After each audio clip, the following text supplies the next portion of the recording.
Hello, I'm Brett Moss, and you're watching The Defining Moment for Creating the Culture of Conscience. Our guest today is Michael Brown. Michael is an author and a public speaker.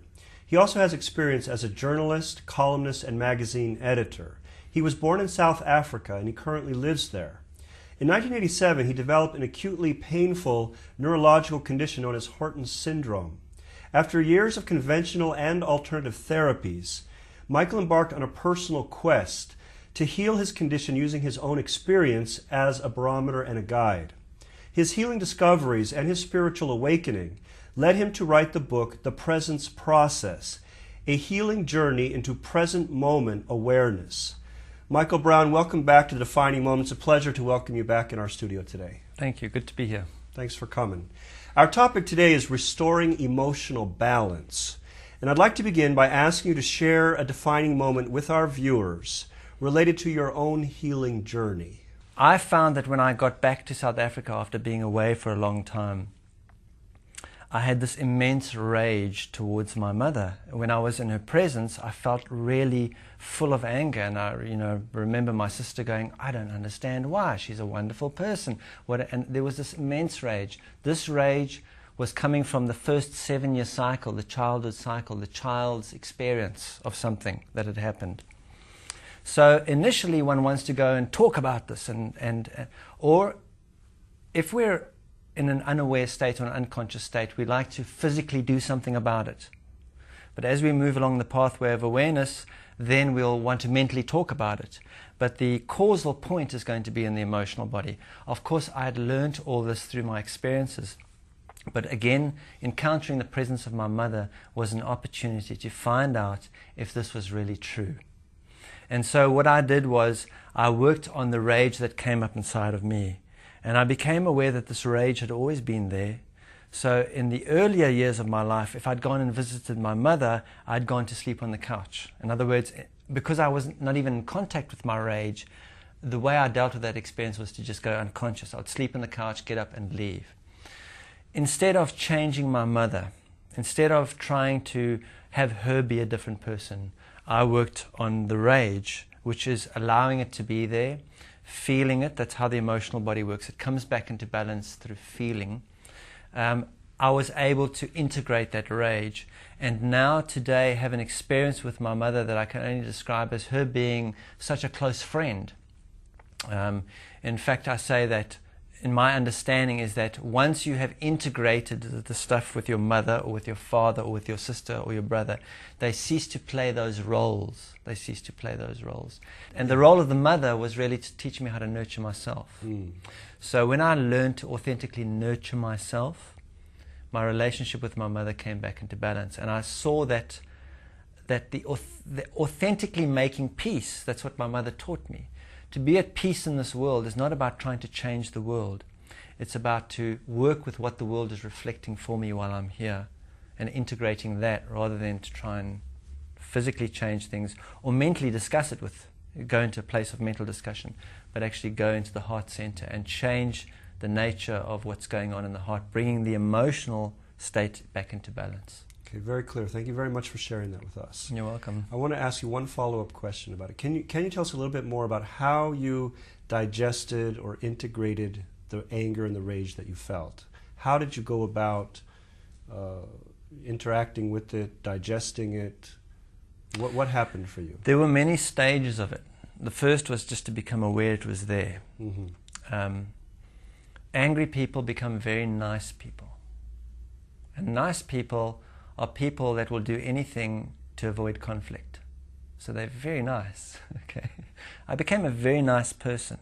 And it took a while before someone could show me that my niceness was poisonous to myself and everyone around me, because nice people say no when they mean yes and yes when they mean no. Yes. In fact, you can never trust nice people, okay, because they can't be honest, because they will do whatever it takes to move away from conflict. There's an insincerity in... Absolutely, but it's not intentional. It's just because the conflict, the anger is so great that it's stuffed into complete unconsciousness, and then the behaviors of sedation and control are just a way of avoiding an awareness of this, because we don't know what to do with it. So at a point that I started to learn what to do with my anger, the universe sent someone into my experience and said, you're a very angry person and I'm going to show you that. And so I got to see my anger. Once my anger was out, in my own experience it was quite overwhelming. And I went and joined the Shaolin Temple and did Kung Fu for a while to try and find a creative expression for my anger. And even that wasn't very helpful. I did all sorts of things like screaming and raging on my own. Acting it out. Acting it out, giving it an expression in my physical body, allowing my body to express it. Did that help? It was helpful, but what I was still doing was not embracing the experience. You see, because I still had this idea that what was coming up wasn't supposed to be there, and it was wrong, it was fearful. So the next level of my development and working with my anger was starting to realize the importance of this energy, and that this energy actually wasn't really anger. It was just energy, and I'd conceptually called it anger. And why I called it anger was because when that energy came up as a child and I wasn't allowed to express it, that gave me this feeling called, I then used to call that's just making me angry. But actually it's just energy. When I became aware that enabling, the more fully I could embrace my anger, allow it to be here. So I'm angry now. Not to project it into this world, not to tell myself stories about it, not to go into physical behavior because of it, but just allow it to sit here. It would really, it burns up and then it integrates. And once it's integrated, it delivered me to a different state of awareness, a different state of experience, because that anger, by feeling it, was awakening my emotional body awareness. It was allowing me to feel aspects of my emotional body that I'd shut down, that had become uncomfortable, and therefore I called it anger. But actually it's just energy. And when I realized that feeling my emotional body enabled me to develop a vocabulary that I could then start having a vibrational awareness, I ceased to see my anger or moments that I called anger as being something wrong and I need to change it into something else. My relationship with it now is that if I feel this feeling that I used to call anger, what it does is it says, bring your attention to this moment, sit with it, allow it to be there. A very simple illustration. If a child comes into the room and is angry, me changing that child's behavior is going to cause a trauma to the child. In other words, if I say, don't be angry, here's a sweet, I'm not allowing it to move through the experience and therefore come to completion and integrate it. The most compassionate thing to do, compassion is an interesting word, come, pass on, compassion. The most compassionate thing to do with a child is to say, yes, you're angry. And you have a right to be angry. Whatever happened to you caused you to be angry. So be angry. And I'm going to be with you while you go through the anger. I'm not going to interfere. I'm not going to go into any fear about what you're going through. You go through the anger. And if you treat the child like that, the child will go through the anger, end up in tears, which is what's underneath all anger is grief. Once the tears are gone, it's over. The child goes out and plays. Yes. It's the same relationship with my heart center. If I don't try and change the anger, if I just allow it to be there, I acknowledge it as being there, and I embrace it, it eventually does become tears. And once the tears have passed, then there's a balance achieved. I'm no longer holding, there's no longer a part of my awareness holding on to that unintegrated experience, trying to figure out what happened and how to stop it happening again. I've gained more presence out of allowing myself to experience the anger. In years past, a lot of therapists would say, express your anger if you have anger, like in a relationship, husband and wife, for example. But now today they're saying it's better not to express and okay. both. Okay, so, but I'm either in charge of my life or I'm carrying a charge through my life. If I behave driven unconsciously by this charge of anger, it's going to be destructive. I'm going to create more anger in my world. But if I take charge of the anger, in other words, if I become aware of it and allow myself to integrate it, there may still come a point that I act. So, for example, you may make me angry. Okay, you may do stuff that angers me. Yes. If I now behave in that moment, it's a reaction. And no balance ever comes from reactive behavior. Yes. So the first thing I need to do is respond to my own experience. I'm angry. What does this remind me of? Because all anger is a memory. There's no anger in this moment. If anger appears in this moment, it's a memory of something unintegrated from the past. So you're reflecting that. So don't shoot the messenger. First I want to get the message, and then at some point I may want to act. I may want to come to you and go, you know what you said to me about that thing? That made me really angry. But you know what I learned about that? Da-da-da-da-da. Okay. It's kind of a spiritual maturity. Absolutely. Based on that integration work. It's an emotional maturity. An emotional maturity. Remember, the world does not mature our emotional body. Around about the age of 7, our emotional body is kind of shut down, and it doesn't grow up from that point. Emotional body maturity is what separates the wheat from the chaff, because it's something I have to do for myself. No one in the world is going to help me mature emotionally, because emotional maturity comes from response, not reactive. If I take care of my emotional body for you, that's reactive. So that's why we can see in the world that your mental body gets matured because you go to school and do all the learning. The physical body gets matured if I just eat the basics of food. So there are physically matured, yes, mentally matured individuals who are running the world behaving like 7-year-olds. Why? Because the emotional body hasn't been matured. What differentiates, and if the emotional body isn't matured, there is going to be no spiritual development, because the one leads to the other. But me developing my emotional maturity is something that has to come from myself, not because of someone else. That's why the world doesn't encourage it. It has to come from a response to my experience, not a reaction to the world. Very interesting. You've said that reactive behavior, without exception, births imbalance. Yes. You're not exaggerating when you say that? Well, if I get angry, and then I project that anger onto you, it's not going to bring our experience together into peace. Not now, it's not going to do that. It's not going to do that. So it will bring further imbalance, because reactive behavior presumes that I am not responsible for my experience. A reactive behavior is the behavior of a victim and a victor. So it's saying I'm not responsible for my experience. A reactive behavior, the way we react is always to blame. That word blame, to be lame. The moment I blame you for my experience, I've disempowered myself. I've completely disempowered myself. How can I achieve balance through disempowerment? How can I achieve balance through being a victim? How can I even achieve balance through being a victor?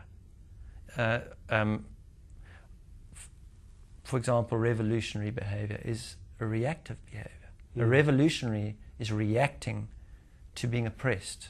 Now, what a revolutionary does is use the same means to gain liberation as is being used to oppress them. And if you use the same means, you become the same as your oppressor.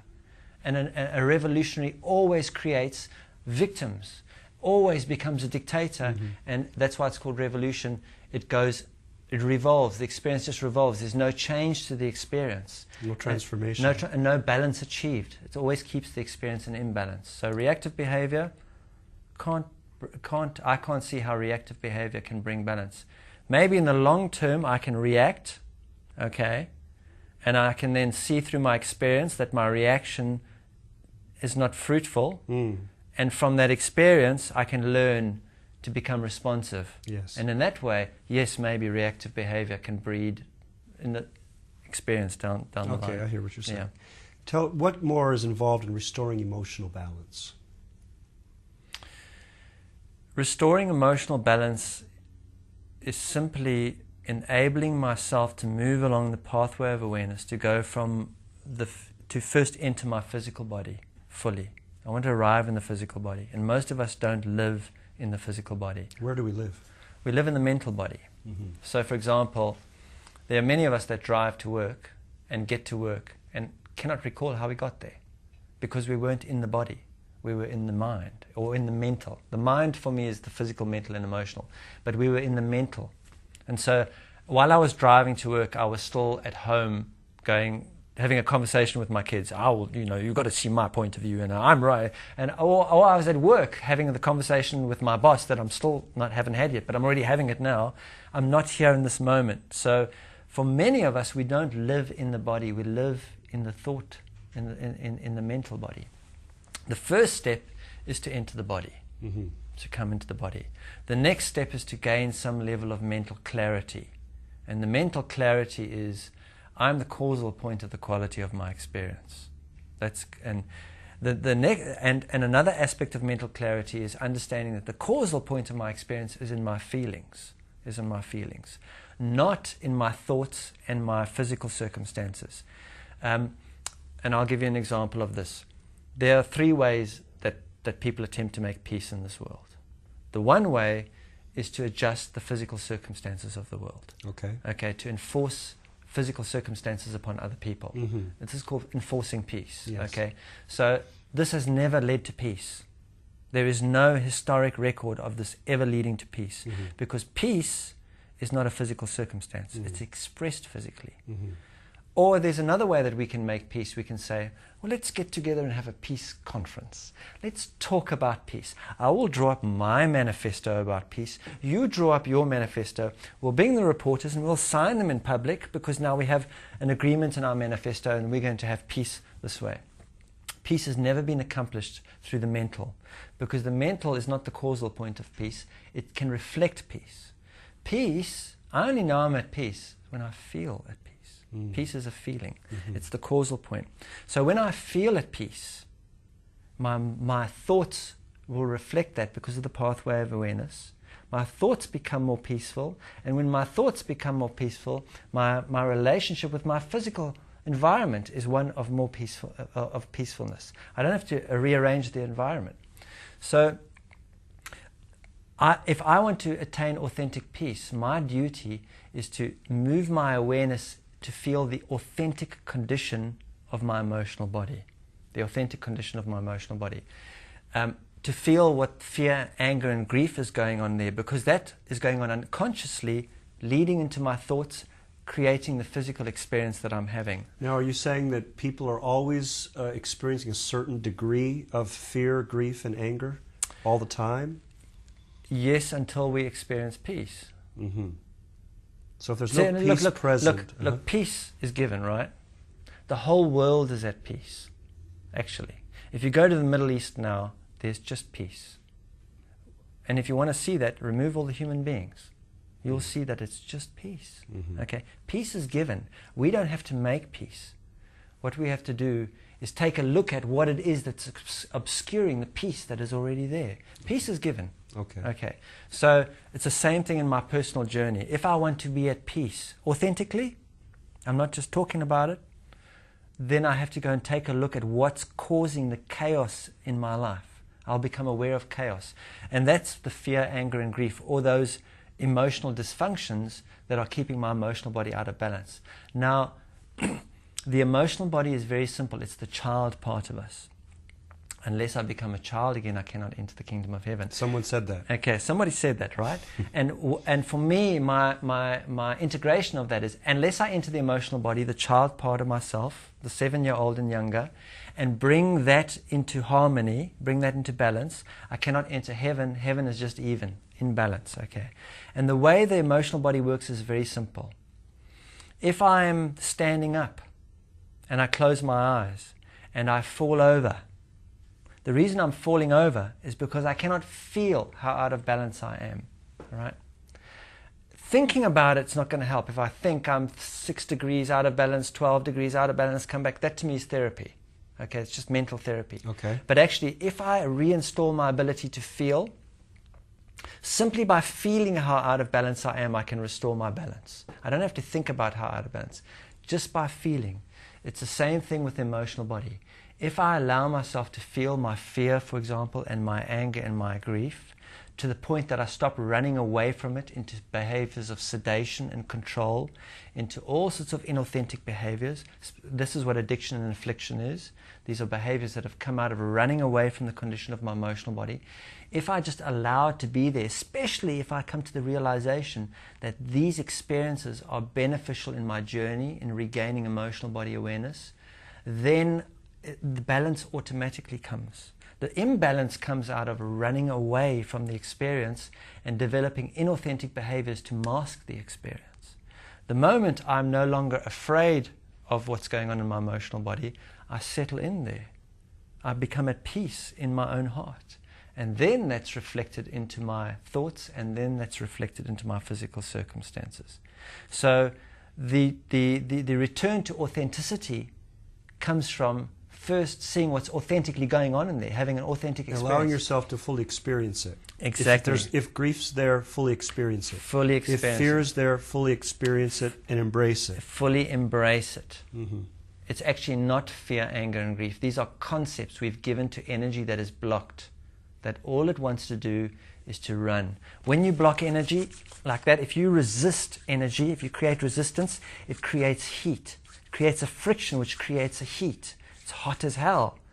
The heat, the resistance, the heat in the emotional body, we call fear, anger, and grief. That's why we say he's blowing off some steam. He's hot under the collar, hot and bothered. It's all relation to heat.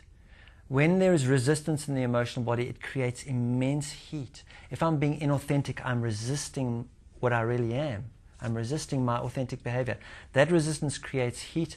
I call that heat fear, anger, and grief. They then become physical circumstances in my world. Going and rearranging the physical circumstances or playing with the concepts isn't going to help me.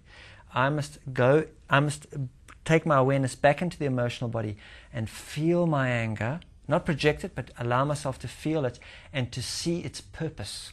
It's deliberate. It has a deliberate purpose. The moment I can embrace that, I won't run from it, I can be in it, I automatically come back to peace. I wrote this whole book, and I could have just said one word: feel. Feel. Feel. Now, that brings up another question, because, you know, there's different ways of interacting with one's own feelings. You know, there are people who spend all day kind of wallowing in feelings. I don't Drama. think you're, drama. I don't think you're talking about I'm talking that. about the Dharma, not the drama. Okay. Explain for okay. everyone what you're talking about. Drama is when I use my emotional body to get attention from the world that I'm yet not emotionally mature enough to give myself. Fear, anger, and grief is drama. It's just drama. What I want to do is access what I call the Dharma, Mm-hmm. the wisdom in it. Okay, my fear, anger, and grief is only useful to me when I use it as a means to access the Dharma. So, for example, the Dharma is like when I explain to you that I have exactly the amount of fear, anger, and grief in my body required, that when I feel it, enable me to develop the emotional body awareness required to feel the vibrational realm. So that's the Dharma of my anger. The Dharma of my anger is it gives me awareness. It reawakens the emotional body that was shut down when I was 7. When I feel it, all I'm really feeling is all the energies that I've been suppressing. And I call them anger, but they're just energy. Mm-hmm. When I feel that energy, they enable me to feel my life more deeply, to realize that I don't have to run and look for a spiritual experience, that this is the spiritual experience if I allow myself to feel it. Right now. Yes, that I've been looking for. This is it. Mm-hmm. Okay, not something that I have to go and make up. Yeah. It's already here if I just allow myself to feel it. That's the Dharma of my... Let's be here now is what you're talking about. Yes, and so that's the Dharma within the drama. Mm-hmm. Drama doesn't mean, just because I display fear, anger, and grief, it doesn't mean I have emotional body awareness. Fear, anger, and grief are dysfunctions of the emotional body. They're dysfunctions. So our spiritual maturity or emotional maturity is how we perceive those, how we integrate those, yes, how we allow ourselves to be present to them. Yes. How we take them and grow from them. Mm-hmm. And that also, as you said, gives us access or an opening to the vibrational realm. Absolutely. Because say more about the vibrational realm.